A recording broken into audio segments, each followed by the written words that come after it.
What is going on, guys? Money Webby here, back again on Thursday. We get a 9-game slate here tonight, a nice size slate, and we don't have to worry about much weather at all, thankfully. After 2 slates in a row where it's just like weather non-stop, it seemed like. So this should be a good one. I got it broken down for you with my money six of my favorite guys, 2 pitchers, 3 hitters, a nice value hitter to go ahead and throw on your lineup. So be sure to drop a like on this video before we get going, so I can just keep these videos coming to you every single day. It really helps me out, and I appreciate all the support. It shows me that you guys enjoy the videos. So let's just hop into it though. With Tyler Skaggs as my first pitcher, 10,400. This is kind of a weak slate for pitching options when you see Cole Hamels and Tyler Skaggs at the top of the slate for pitching, but Skaggs does have a very good matchup against Tampa Bay in this spot. So looking at how he's been pitching recently, very well against some solid lineups.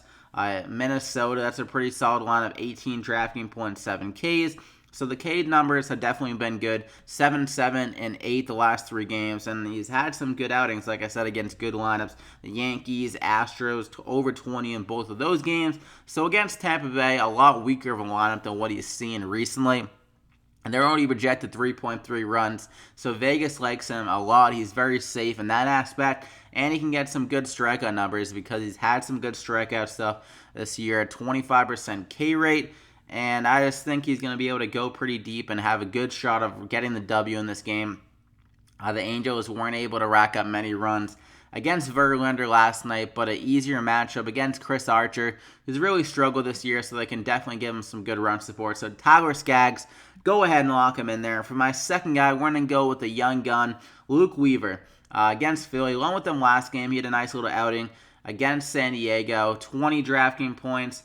He got pulled kind of early. He was kind of not very efficient with his pitches. Only 92 pitches in 5 innings, or actually 92 pitches. That's like a lot of pitches for 5 innings. So looking for him to be a little bit more efficient in this game against Philly. Another lineup here that strikes out a lot. If you look at their splits versus right-handed pitchers, specifically, they have a 27% K rate against them. So that's a lot of strikeout upside for Luke Weaver. And Philly is facing a park downgrade here. Their Philadelphia Stadium is pretty hitter-friendly. St. Louis, not so much, so a park downgrade there. And Weaver is a pitcher with good stuff. He's had some up-and-down outings this year. Like, he's kind of hurting himself more than he's kind of just pitching really bad with some walks and stuff like that. Like against the Mets, 6 walks. It's tough for any tough for any pitcher to really do well when they're just walking guys 24/7. And if you look at his stuff last year, though, he had some great outings. So I think that pitching game against San Diego can boost up his confidence and kind of lead him to another good game here against Philly with some strikeout upside and just be a little bit more efficient, hopefully, with his pitches. But we'll take 20 DraftKings points again here if we can get it. I think he has that upside again in the spot. So I'm going to go ahead and lock him in there. To round out the pitchers, Tyler Skaggs, Luke Weaver. I'm looking for 20 plus out of both of them, and I think Skaggs has like 25 plus upside, honestly. So those are the 2 guys. For my hitters now, I'm going to go with Nomar Mazara to start it off, going against James Shields. We all know that Shields is not a good pitcher anymore. He allows a lot of hard contact and just a lot of home runs in general, especially last year against left-handed batters. He allowed 2.8 home runs per 9 to left-handed batters. So definitely a guy you can pick on, especially with the lefty bats. And Nomar Mazara has been swinging a hot bat this year, 279 and 10 home runs on the year. He's been hitting the ball very good against right-handed pitchers, a 40% hard hit rate against them, and 7 out of the 10 home runs have come against righties. So good spot here for Mazara against Shields. He's been kind of struggling a little bit in the last few games, but he's had some huge games, like 30 DraftKings points, 21 in 2 out of 3 games against Detroit. So he definitely has that great upside, and he's been a very solid hitter as he's coming up into the league. Like, he's finally reaching that huge upside that he has this year, it looks like. So definitely a guy I'm looking at. A very good hitter, especially against an easy matchup like James Shields. So I'm going to go ahead and lock him in there. And for my second guy, we're going to go with Joey Gallo here. Another guy Another lefty against James Shields and the Texas lineup here. So a nice stack here, I think, is Texas, especially with these lefties. Some good value. None of them aren't like a crazy price. And we know that Gallo has some great upside.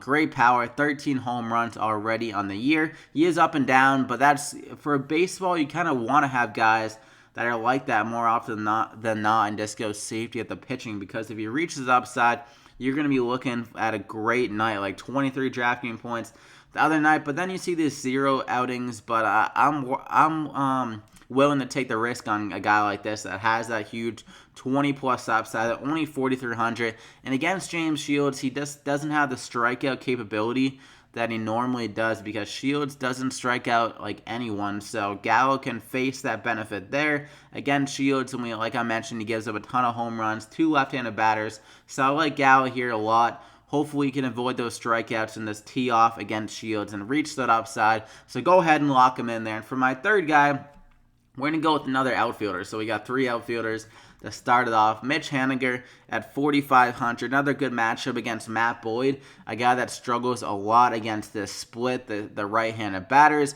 He pretty much allows like all of his home runs to right-handed batters. Just looking at last year, he actually allowed 18 out of the 18 home runs he allowed were to right-handed batters. So these righties are the way to attack him. And Haniger has been absolutely killing lefties on the year. He has a 380 batting average against them and a 260 ISO. Last game against a lefty, we went with him against Mike Minor, and he got us 22 DraftKings points. So I'm looking for another big game out of Mitch Haniger here against Matt Boyd. Not a good pitcher, so I like him a lot, especially against the lefty and not a good lefty. So I'm going to go ahead and lock him in there at 4,500. So that's the core 5.